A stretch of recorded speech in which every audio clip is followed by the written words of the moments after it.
korupsi, kolusi. Diperintahkannya ke Menteri Keuangan. Dan ini gambaran kesewenang-wenangan memberi hadiah seenaknya untuk dirinya melalui Menteri Keuangannya. Ini pelanggaran hukum di ujung masa jabatan Jokowi. Oleh karenanya kalau ada sekarang ramai, tangkap, adili, itu berbasis hukum.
Bapak Ibu, saudara-saudara seiman, seperjuangan, alhamdulillah kita berkumpul bersama dalam rangka menegakkan kebenaran, kejujuran, dan keadilan.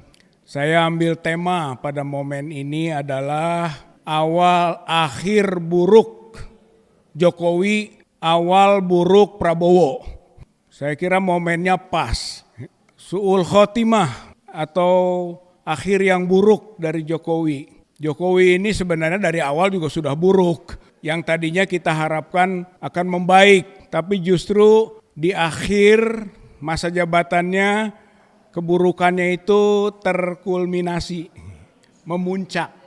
Ada dua fenomena yang bisa diangkat. Yang pertama adalah hadiah negara pensiunnya berupa rumah dan tanah yang jumlahnya sampai 1,2 hektar di Surakarta, yang awalnya diberikan hadiahnya itu untuk 9.000 meter, tapi ditambah menjadi 12.000 meter rumah pensiun. Bayangkan 1,2 hektar itu tanahnya saja bisa sampai 144 miliar, belum bangunannya. Dan itu basisnya adalah Permen Q, Peraturan Menteri Keuangan nomor 120 garis miring PMK garis miring 06 garis miring 2022. Jadi Permen Q, Menteri Keuangan yang ngatur dan memberikan nilai seperti itu. Dulu sebelumnya itu ada Kepres nomor 81 tahun 2004. Maksimal hadiah rumah bagi mantan presiden dan wakil presiden itu 20 miliar. Sekarang dengan aturan di bawah, awalnya Kepres, sekarang Permen Q itu diberikan dengan nilai yang sangat tinggi, ratusan miliar, berapa kali lipat. Ini sebenarnya indikasi korupsi di akhir masa jabatannya Jokowi. KK, korupsi, kolusi, diperintahkannya ke Menteri Keuangan. Dan ini gambaran kesewenang-wenangan memberi hadiah seenaknya untuk dirinya melalui Menteri Keuangannya. Asalnya 9.000 jadi 1,2 hektar, 3.000 lebihnya. Ini BPK dan KPK harus turun tangan. Ini korupsi, ini teliti, periksa. Ini akhir buruk. Satu, fenomena lain dari akhir buruknya, su'ul khotimahnya, ini pada puncaknya sajalah, saya tidak bicara tentang terdahulunya. Yaitu soal nepotisme. Dengan dilantiknya Gibran, anaknya, hari ini, maka nepotisme terbukti secara hukum. Ini politik dinasti yang awalnya mungkin bisa prediksi. Kalau sekarang terbukti karena Gibran dilantik. Dan itu berdasarkan pasal 22 Undang-Undang 28 1999 tentang KKN. Nepotisme ini adalah delik kriminal. Maksimal hukuman 12 tahun. Jadi ini pelanggaran hukum di ujung masa jabatan Jokowi. Oleh karenanya kalau ada sekarang ramai, tangkap, adili, itu berbasis hukum. Bukan hanya emosi, bukan hanya ekspresi, kekesalan, kekecewaan, bukan. Ada dasar hukumnya.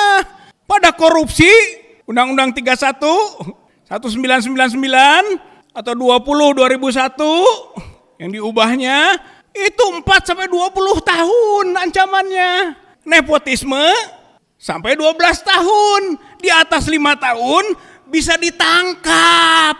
Makanya selesai masa jabatannya Jokowi, tangkap, adili. Ini berbasis hukum, bukan hanya kemauan politik. Jadi itu kita sebut su'ul khotimah, akhir yang jelek. Nah sekarang bagaimana Prabowo? Prabowo ini awal yang jelek, bidayah sayyi'ah atau awal su'ul muqaddimah. Awal jelek. Jokowi akhir jelek, Prabowo awal jelek. Apa indikasinya? 2 lagi lah, gak usah banyak-banyak. 1, Gibran dilantik. Berarti membawa beban dosa, membawa beban celak. Gibran itu tidak memenuhi syarat dan Gibran itu berperilaku tercela. Itu kalau Undang-Undang Dasar 1945 pasal 7A itu sudah memenuhi. Impeachment itu bisa kalau korupsi, kalau melakukan tindak pidana berat, pengkhianatan negara, tambah lagi perbuatan tercela atau tidak memenuhi syarat. Berarti Prabowo membawa gandengan dan gendongan yang tidak memenuhi syarat dan berperilaku tercela. Maka potensinya impeachment. Ini awal buruk dari perjalanan pemerintahan Prabowo. Karena memang produknya juga produk buruk. Semua tahu kecurangan dari proses yang terjadi sehingga terpilihnya. Yang kedua fenomenanya adalah kabinetnya gemrot. Kabinetnya gemuk.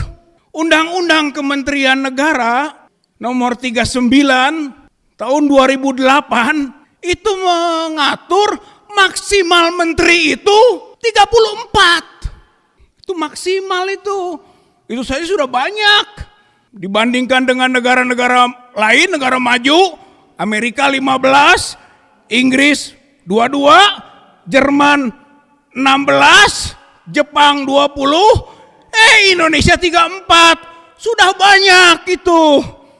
Sekarang dirubah lagi undang-undang itu dengan Undang-Undang nomor 61 tahun 2024 kemarin tanggal 15 Oktober.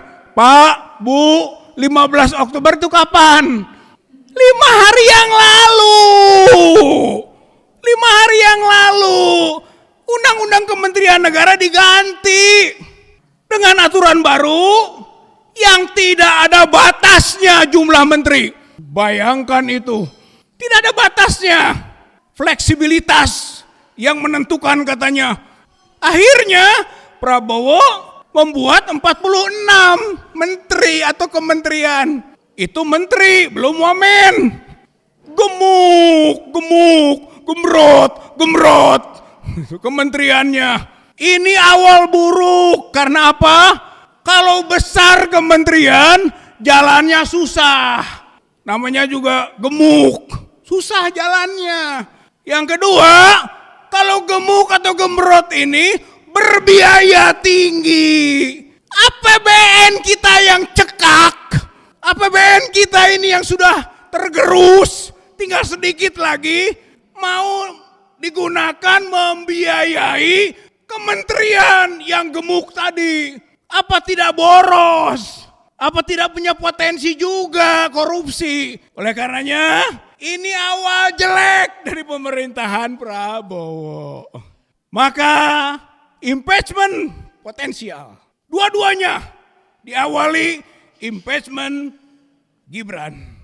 Terakhir, Bapak, Ibu-ibu, saudara-saudara sekalian yang saya hormati, yang cinta pada negeri Republik Indonesia ini, yang tidak mau dipimpin oleh orang yang tidak kompeten, maka ingat hadis Rasulullah Sallallahu Alaihi Wasallam. Innaha amanah, wa innaha yaumal qiyamati hizyun, wa nadamah, illa man akhoda bihaqiha, wa adalladhi alaihi fiha. Hadis ini mengingatkan kekuasaan itu amanah dan itu akan menyebabkan kehinaan, kenistaan, kerendahan dan penyesalan di hari kiamat. Nanti para pejabat termasuk presiden, wakil presiden menyesal di hari kiamat karena mau memegang kekuasaan yang itu punya potensi tidak amanah. Illa man akhoda bihaqiha, kecuali mendapatkannya itu hak, absah, jujur, benar. Kecuali wa adalladzi alaihi fiha, dan dia menunaikannya dengan adil. Jadi ini pengecualian, ini taksis, kecuali yang mendapatkannya hak, absah, dan menunaikannya adil. Kita meragukan tentang hadis Nabi ini dapat ditunaikan dengan baik oleh kepemimpinan Prabowo bersama Gibran. Oleh karena itu, kalimat terakhirnya, tangkap, adili Jokowi, impeachment Prabowo dan Gibran. Nasrun minallah wa fathun qarib wa basyiril mu'minin.